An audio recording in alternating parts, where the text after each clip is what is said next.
मेथीच्या भाजीचे पराठे बनवून घेतलेले आपण. एवढे खायला खूप छान चविष्ट लागतात.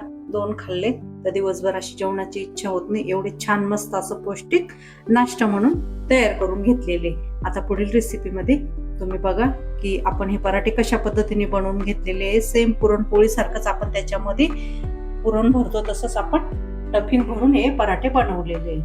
तर कमल आयर किचन मध्ये तुमचं सर्वांचं मनापासून स्वागत आहे. चला मग आता पुढील रेसिपीमध्ये तुम्हाला कशा पद्धतीने मी मेथीच्या भाजीचे पराठे बनवले ते तुम्हाला सांगते. पराठे बनवण्यासाठी मेथीची भाजी घेतली. पानं घ्यायची मेथीच्या भाजीचे. पुढचे थोडेसे शेंडे घ्यायचे, काड्याने घ्यायचे आहे ते.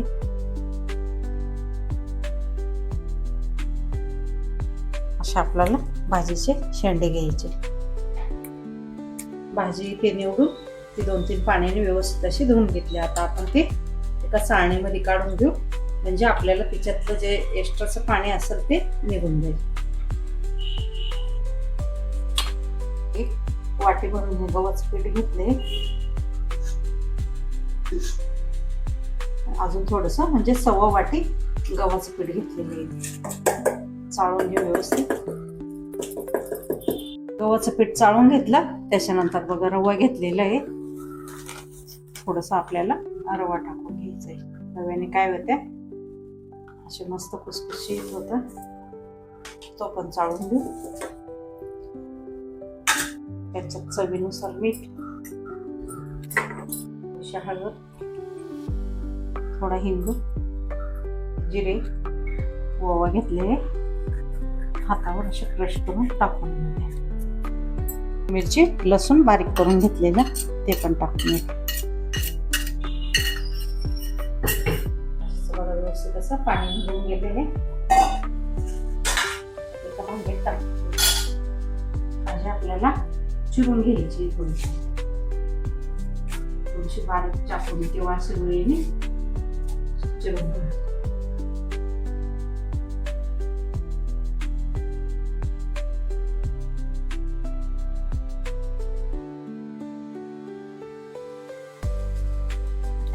सगळी भाजी अशी चिरून सगळी टाकून घेतली.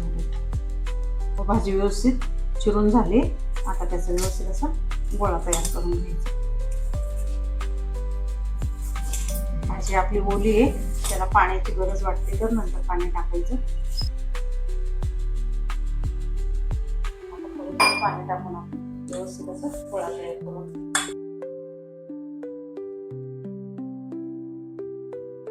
मस्त व्यवस्थित आपण हे पीठ मळून घेतलं. आता थोडस आपण तेलाचा हातला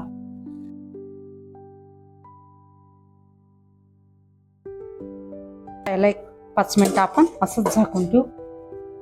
इथे बटाटे उकडून घेतलेले आहे. उकडून गार करून घेतले. त्याची साल काढून घेऊ.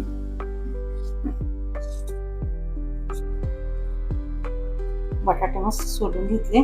आता ते किसणीने बारीक असे किसून घ्यायचे. बटाटे सर्व असे किसून घेतले. त्याच्यात थोडं चवीपुरतं मीठ टाकायचं.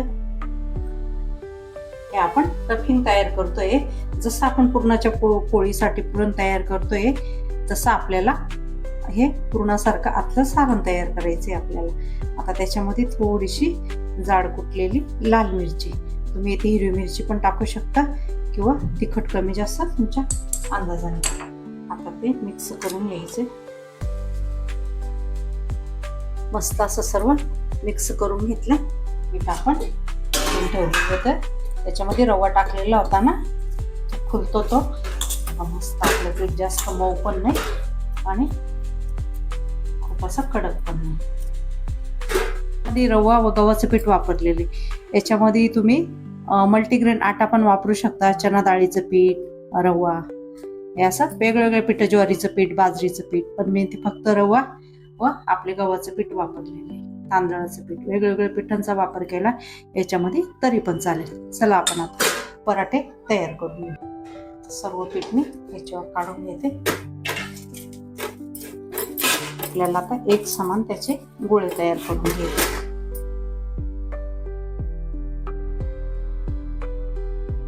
एवढे गोळे मी समान तयार करून घेते.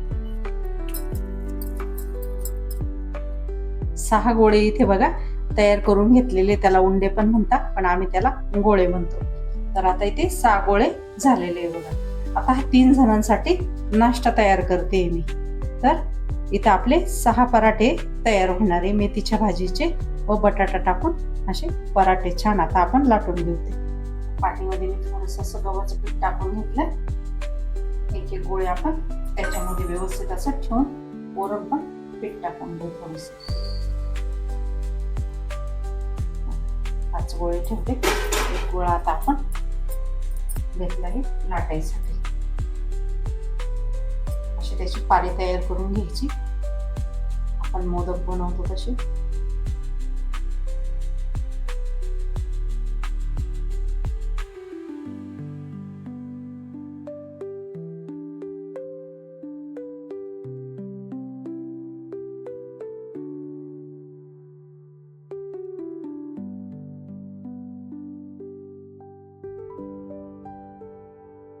असं त्याचं तोंड पूर्ण बंद केलं. आपल्याला पीठ टाकून घ्यायचं. हळूहळू हाताने दाबून घ्यायचं. म्हणजे काय होईल, आपल्या बटाट्याचं जे टाकलेलं आहे ना टपी, ते व्यवस्थित असं काठापर्यंत जाईल. थोडं थोडं पीठ टाकून आपल्याला हलक्या हाताने असं लाटून घ्यायचं.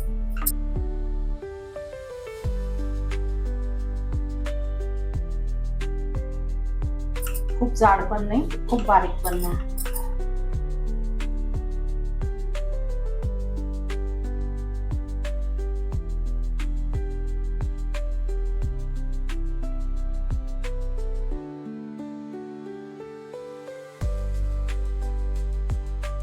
ताट व्यवस्थित असे बारीक करून घ्यायचे.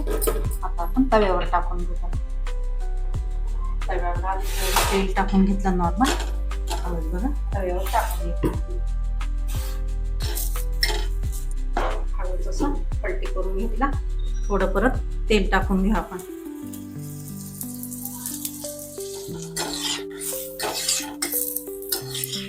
बघा दोन्ही बाजूने असं आपण व्यवस्थित भाजून घ्यायचं. ना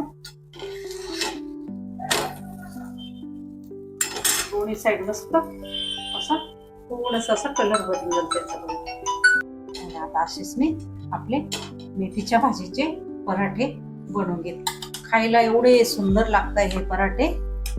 तर आता सर्व पराठे मी बनवून घेते. मेथीच्या भाजीचे पराठे आपले करून झाले बघा. या पद्धतीने तुम्ही पण बनवून बघा.